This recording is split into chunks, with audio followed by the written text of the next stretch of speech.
A fortress of pride. These trials would shape the First Legion into a fearsome weapon, the largest and most heavily armed of all of the Legiones Astartes during the early years of the Great Crusade. They fielded more warriors under arms, maintained a larger fleet, and had access to weaponry more powerful than any of their brother legions at that time, even those such as the Lunar Wolves and Space Wolves, which had already been reunited with their primarchs. The Grand Master of the First Legion stood at the left hand of the Emperor, one of the most influential personages in the early Imperial Court, whose council was second only to that of Malcador the Sigillite and Horus Lupercal. Despite the hidden nature of many of their triumphs, they were acknowledged by all as preeminent among their transhuman kin, the most powerful force at arms in the serried ranks of the Imperial armies. In those heady years of conquest and victory, the First Legion stood true to their name at the apex of Imperial might, feared by those who stood against the Emperor and his dream of unity, and respected by all those who fought at their side. Yet, as with all things, the glory of the First Legion would be a fragile thing, and one that could endure only for a short time before becoming something less than it once was. For the First Legion, in those days before the return of their Primarch, the great foe that would topple them from their place of honor would not be any terror from the outer dark, but rather their own hubris. For though the black cruisers of the legions were ever to be found at the edges of the map, hunting for monsters in the dark between the stars, they now took a perverse pride in pitting themselves against only the most powerful of foes, those that wielded a power equal to that of their own, those in whom they saw the possibility of defeat. Other threats, deemed too insignificant for the First Legion, too weak to pose a real challenge, foes that would not test their strategies or mettle, would often be bypassed and left to the Imperial Army regiments and other Legion fleets that followed in their wake. Yet with each encounter they grew only stronger. No enemy, no matter how powerful or destructive, could stop them, and each triumph only added to the shield of arrogance they had built about themselves.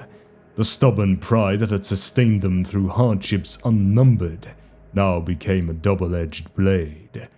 The hexagrammaton, once an ever-shifting body of knowledge that changed to match each challenge, had become fixed in place, the warriors of the First assuming that they had reached the apex of skill and could learn no more. Recruitment from outside their ancient enclaves on Terra and a few other worlds slowed to but a trickle, with those from outside the traditional recruiting grounds considered less valuable. Each battle led them further down the path of willful arrogance, each victory hailed as a triumph of their skill, and each defeat dismissed as the folly of lesser breeds of warrior, and leaders rightfully culled from the Legion by their failure. Tradition and ritual became more value than innovation, with each order and host jealously guarding their own small fragments of the Legion's battle lore, certain that it was this scrap of knowledge that was the true heart of the Legion's success. The Legion began to turn in upon itself, the openness and inquisitive nature of their early years slowly being replaced by a secretive and tradition-bound approach. They had begun the Great Crusade as mentors and guides for the other legions, seeking out the stratagems and tactics through which the potential of the Legiones Astartes might be fully realized. But now came more and more to resent those they had once guided. The other legions claimed world after world for the Emperor, easy victories in the eyes of the First Legion, trivial conquests against unworthy foes, yet ones for which they received laurels and praise equal to that of the First Legion's hard-won battles. Some also came to rival the power of the first. The Ultramarines, now reunited with their Primarch Albert Guilliman, could claim more warriors under arms, and the Imperial fists under Rogel Dawn boasted the firepower of immense relics such as the Phalanx in their fleets. To a legion that had built its pride upon a sense of authority, some might say superiority, to find itself now merely one among many would shake its foundations. Perhaps the final blow to their fragile pride was to come at Canis Bala, where simple conquest and stubborn complacency became ignominy and disaster. Here, in an otherwise insignificant star system home to a xenos breed, as yet uncatalogued by the sage brothers of the Legion's orders of extinction and annihilation, the First Legion and its Grand Master committed a small force to the assault, confident in their ability to prevail and secure in the tested strategies of the hosts and orders.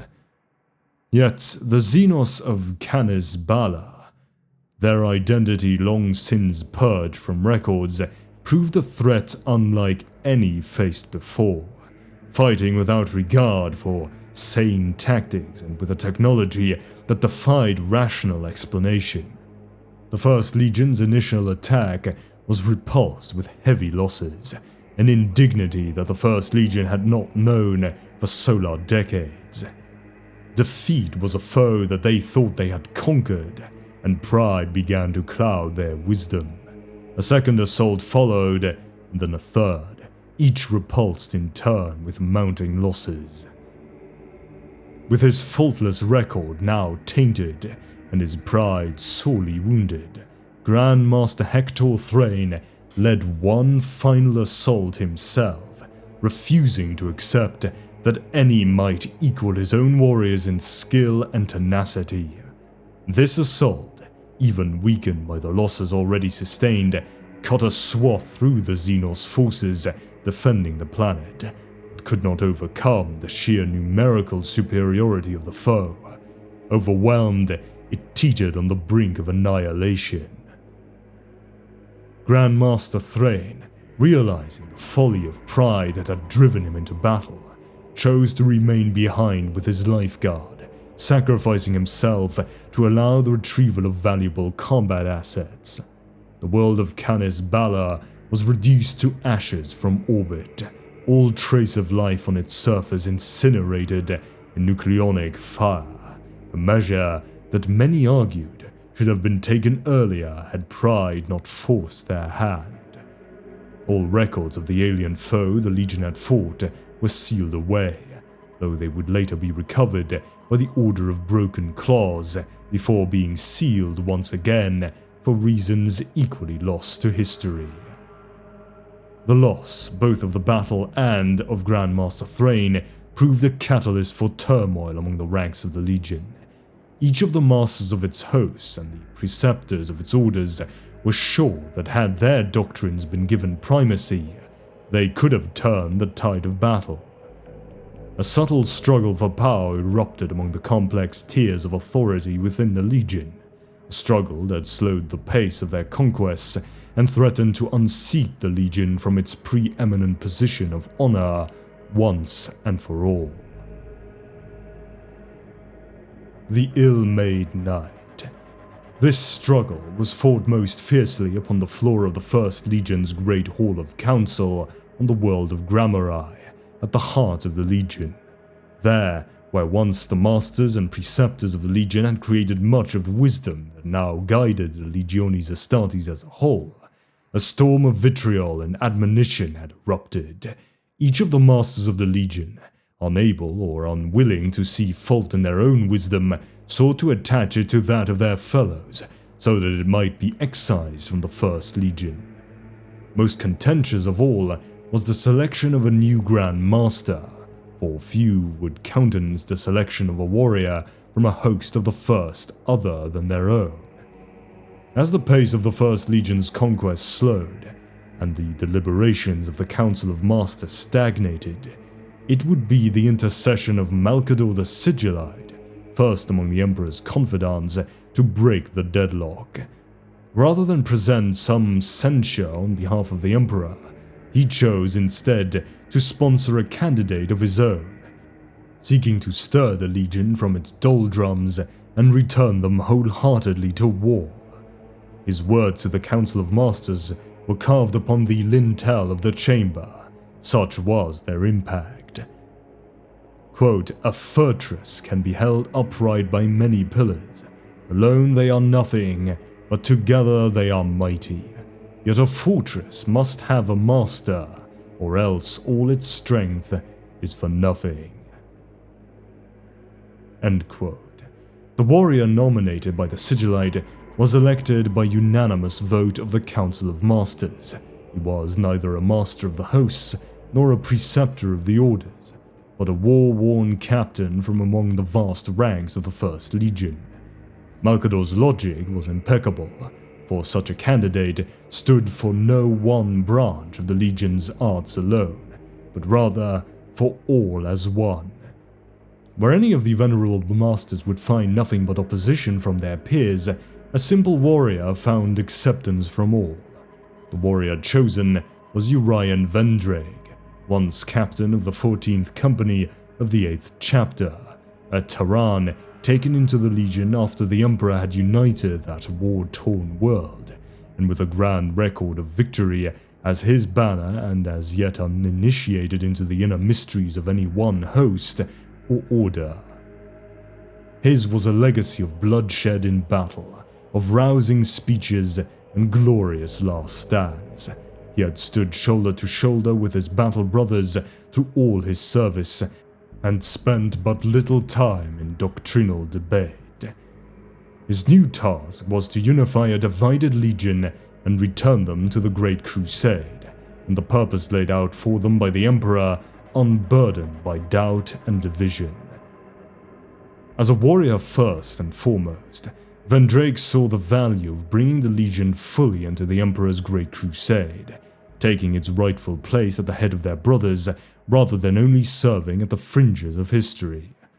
For the first time in the Great Crusade, a small contingent of carefully selected remembrancers was allowed to join the Grand Master's entourage, attached to his personal guard and given strictly limited access to the Legion's records, so that they might bear witness to the First Legion's ascension.